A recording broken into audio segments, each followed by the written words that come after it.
Welcome back to Fast Money here at the NASDAQ in Times Square. Bob Iger sitting with Julia Boorstin in California right now in the context of their most recent earnings. Julia, hi. Hi, Dylan. Well, Disney's earnings did hold up very well considering the economic situation. Full-year earnings up over last year. And here with me, I have Disney CEO Bob Iger. Bob, thank you so much for joining me. Now, your theme parks showed record attendance in the past quarter. Revenue was up. What is your outlook for theme parks moving forward? I know in the conference call you just announced a new promotion. How important will that be? Well, first of all, we talked about our company in terms of the business conditions that we're currently seeing. And so we're not really providing much outlook into our fiscal 2009. What we're seeing today, particularly at our theme parks, is that attendance has been relatively fine. We're actually down just about 1% this quarter from a year ago this time. Our bookings for the holiday season are down only 1% at our domestic parks. But if you look at our what we call our long-term bookings, or the bookings that we've seen these last number of weeks, particularly since the downturn became more apparent, they're off appreciably from a year ago. And so we felt it would be prudent under this circumstance to go into the marketplace with a value proposition for consumers that enables them to buy 4 days of theme park tickets and 4 nights and get 3 free. That is a means of not only providing something that we believe will be of value to them, but stimulating bookings, and it should be a catalyst for attendance. We did something similar in 2001. It worked quite well, and so we're in the marketplace as of tonight doing that again. Great. Well, another sector that's exposed to the economy is advertising. Just under 20% of your revenues come from advertising. You're starting to see a little bit of a hit from the economy, particularly on your broadcast network. What do you expect this sort of strategy to be to tackle that advertising downturn moving forward? Well, in terms of revenue generation, there's not much you can do in a marketplace that has gotten as soft as the marketplace that we're seeing today.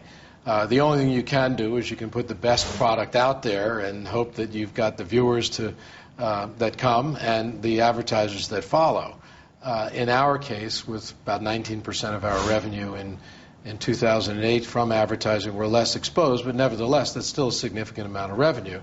When you're selling ESPN, you're in better shape than if you're selling other product, and when you've got 10 TV stations that lead their markets in almost all cases, that obviously at least puts you in a better position versus your competition. On the network side, you try to deliver the best demographics possible, which is what ABC has been doing and what ABC is all about. That said, this is a very, very soft or skittish marketplace. You're seeing softness across numerous sectors, notably automotive manufacturing, particularly domestic. That hurts us at the network, at ESPN, and the most at our TV stations. So you got to put the best programming on. You do reduce expenses when revenue is reduced, and there are a number of steps being taken at our broadcast properties and our cable properties to do that. But it's a tough climate, no question about it. Dylan, do you want to jump in here? Yeah. Hey, Bob, it's Dylan. You can stimulate demand at the parks by doing what you're doing. Obviously, the market likes that even after hours. When you've talked about it, the stock came well off of its lows. You mentioned the inability to control what happens with revenue for obvious reasons. You don't run a car company, so you don't get to decide what ads they buy. What can you do, though, to manage your cost basis?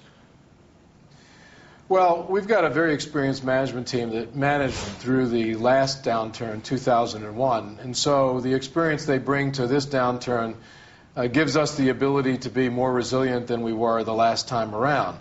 What we do in the case of the theme parks is that we're able to vary costs based on variable demand. As demand decreases, as for instance, there are certain operating expenses that necessarily decrease as well, and we're very, very good at doing just that. We're also building in other efficiencies to the business, and we have sophisticated software programs to increase our revenue, to revenue yield management, and then you go into the marketplace with great value propositions. Yeah. We announced a few weeks ago a What Will You Celebrate campaign. You come to one of our domestic parks in 2009 on your birthday and you can get in for free. About 7 out of 10 people took a vacation last year, did so to celebrate something, so we think that's great, and the response has been fantastic. Almost 1 million people have registered already. And then this other campaign that we are just announcing today, and that gives you the ability to basically play and stay for 3 days free if you pay for 4 days. Yeah. And we tried something similar, and that worked well 8 years ago, and that's what we're doing today. You also obviously have to start with a great product. Yeah, but Bob, the Disney park experience is I think, from a competitor's perspective, is unparalleled, and that's the first thing that we've got to do. The quality of that experience that we offer is paramount. Here's a question for you in context, Bob. The swiftness and severity that you saw ad buyers pull, particularly where they could, from the scatter market, from wherever it was discretionary to the ad buyer over the past couple of months, put that in the context of past slowdowns. In other words, have you seen a pullback this deep and this swift, and how quickly do you think that the normal scatter market ad buy, the discretionary ad buy, can resume? No prediction at all in terms of how prolonged this will be or when it will resume. I'd say this seemed faster to me. I've been involved in the broadcasting business for a better part of 35 years. This seemed faster to me than any downturn or any fall off in advertising that I remember. It happened first and fastest at on the local level at our own TV stations. I'm told that's true really across the business on a local basis. That includes radio, which we have very little of, but local stations. And then it happened at cable to a lesser extent, and the network a little bit later. But the last 4 weeks or so, we've seen pretty significant change in the marketplace. And I don't remember in the past it happening that fast. Yeah. And again, does it make you feel better to know that John Chambers at Cisco and the people at the steel company, I mean, I could roll out a raft of CEOs, Bob, they'd tell you the same thing. Does that make you feel any better?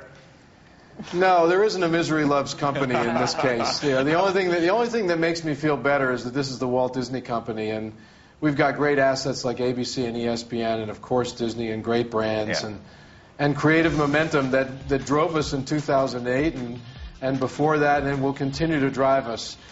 Go see Bolt, which opens on November 21st. I don't know. Give me 5 minutes and I'll plug the 10 products. What are you doing here? He's a salesman, is what he is. It's going to be a good one. Come on. Dylan, we're all salesmen. I know. Me too. Listen, it's true. We'll talk to you soon, Bob. Julia, great job.